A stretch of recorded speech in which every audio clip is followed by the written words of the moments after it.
Assalamualaikum warahmatullahi wabarakatuh. Kali ini saya akan mereview jurnal Tempo yang berjudul Daging Penggulung Presiden Partai. Hampir 2 tahun kemudian, publik dikagetkan oleh peristiwa tangkap tangan KPK terhadap Ahmad Fatanah, seorang kurir, lalu Lutfi Hasan Hissa, Presiden Partai Keadilan Sejahtera (PKS). Keduanya ditangkap oleh sebuah perkara suap. Tak berhenti di situ.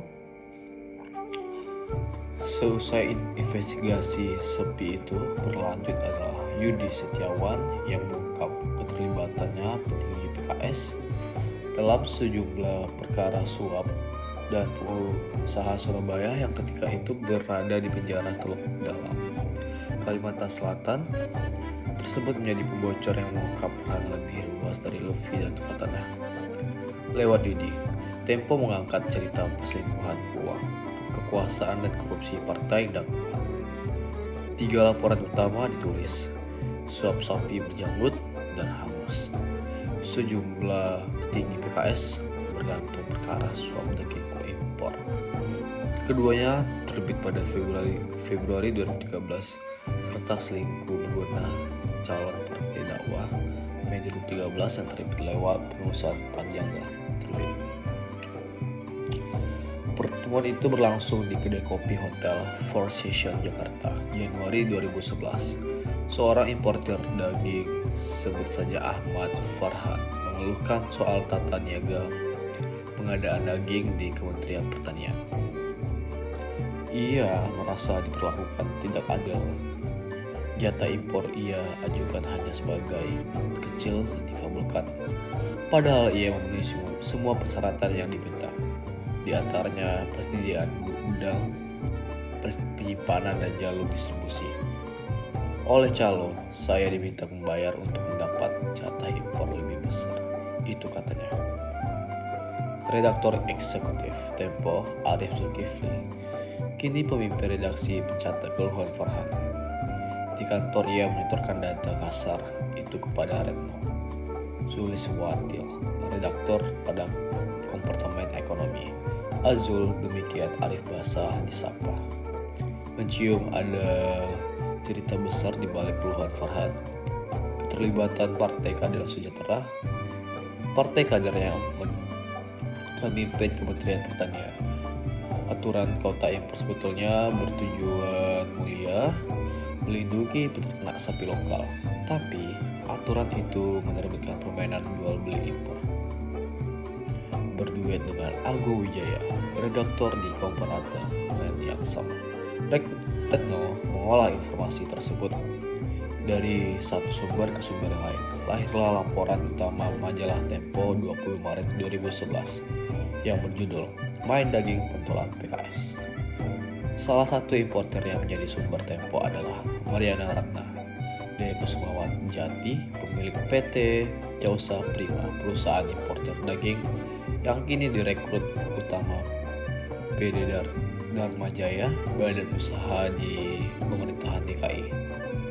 Tempo juga menghubungi Direktur Eksekutif Asosiasi Pengusaha Importer Daging Indonesia, Thomas Sembiring. Kini Thomas menduduki ketua umum asosiasi itu.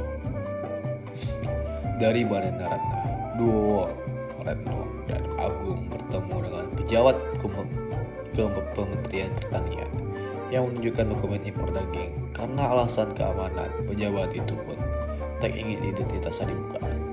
Dalam tim Tempo, belakangan bergabung Akbar Tri Kurniawan, Direktur Muda. Ketika itu, pemain utama impor daging adalah CV Sumber Laut Perkasa dengan jatuh impor 4.800 ton.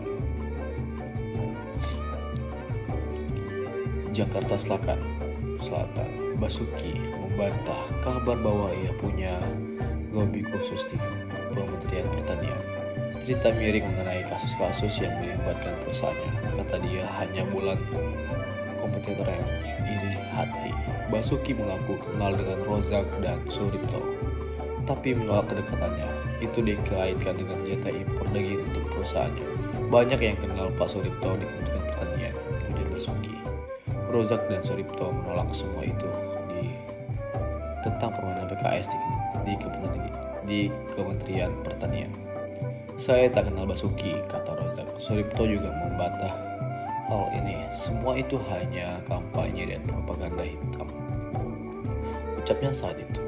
Setelah pemain impor daging ini, tulis Tempo dalam 2 laporan utama pada 2011, peta pertanian impor daging berubah. Permainan utama bergerak di Indoguma utama milik Elizabeth Liman yang mendapat jatah impor terbesar, yakni 3.000 ton. Seorang yang mengenali permainan daging ini menyebutkan berlimpahnya Koutai Indoguna merupakan buah kedekatan Elizabeth Liman dan Lutfi Hasan Itza.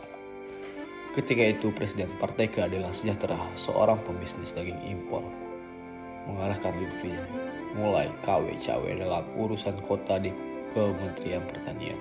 Pada akhir 2012 menghentikan Suripto. Lutfi menggandeng Ahmad Fatona, teman satu sekolah ketika menempuh pendidikan di Pondok Pesantren Gontor King Saud University, Republik Yad Arab Saudi. Pada Juli 2004, dua sekawan ini mendirikan PT Atlas Jaringan 1, perusahaan yang bergerak di bidang pembangunan dan perdagangan. Indoguna menyediakan fee 3.000 per kilogram buat keperluan ini. Ada pula janji menyetorkan 40 miliar akan perusahaan ini memperoleh jatah kota tambahan pada 2013 banyak 15.000 ton. Susano, kader PKS Aksa ini, Menteri Pertanian, membantah hal itu. Ia tidak ikut dengan permainan daging ini. Kami bekerja dengan profesional, ujarnya. Begitulah laporan dari Resum Main Daging di Kementerian Daging PKS. Terima kasih.